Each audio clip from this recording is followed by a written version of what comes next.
అందరికీ నమస్కారం. ఇప్పుడే పాప ట్రైలర్ సాంగ్స్ చూసాం. ఇది తమిళ్లో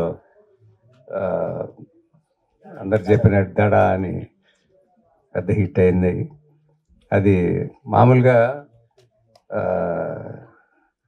సురేష్ కొండేటి అంటే చాలా సినిమాలు చూసి ఎన్ని సంవత్సరాలైనా పర్వాలేదు, ఎట్టి పరిస్థితుల్లో ఇది బాగుంటుంది తెలుగులో అని దాన్ని రకరకాలుగా హింసించి ఆలోచించి అప్పుడు కానీ తీసుకోడు.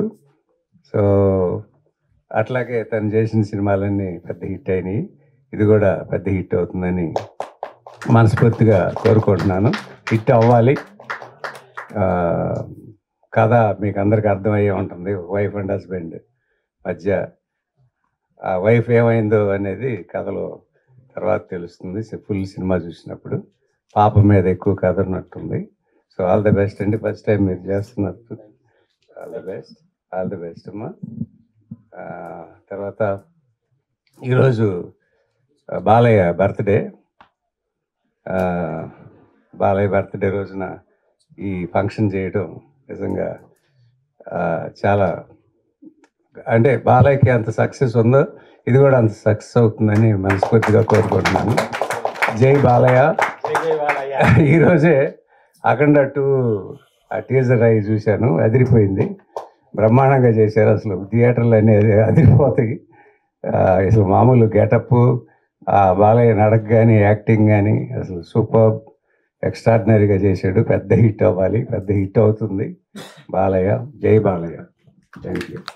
Thank you sir. సార్ ఒక చిన్న క్వశ్చన్. సో బాలయ్య సార్ గురించి ఎవరికి తెలియదు ఏమైనా ఒక షేర్ చేస్తారా? సెట్లో ఏమన్నా చిలిపిగా చేసేది కానీ, లేదంటే వాట్ ఎవర్ ఏదైనా ఒక మెమరీ షేర్ చేస్తారా? ఇన్ని సినిమాలు చేశారు కాబట్టి. అంటే మామూలుగా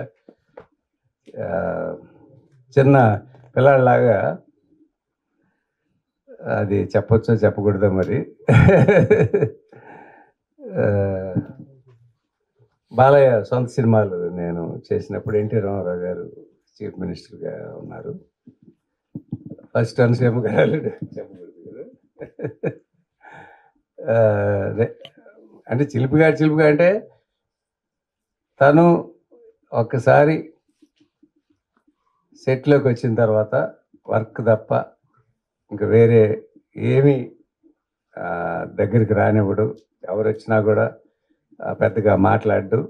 ఎంతసేపు ఆ డైలాగు, ఆ యాక్టింగు, దీని గురించి ఆలోచిస్తాడు. అందుకని ఇన్ని సక్సెస్లు వచ్చినాయి, ఇంత పెద్ద పేరు వచ్చింది. అందుకని బాలయ్య ఎప్పుడు బ్రహ్మాండంగా ఉండాలి, బ్రహ్మాండంగా ఉంటాడు. మళ్ళీ ఒకసారి జై Balayya. Thank you sir. Thank you so much. Such a lovely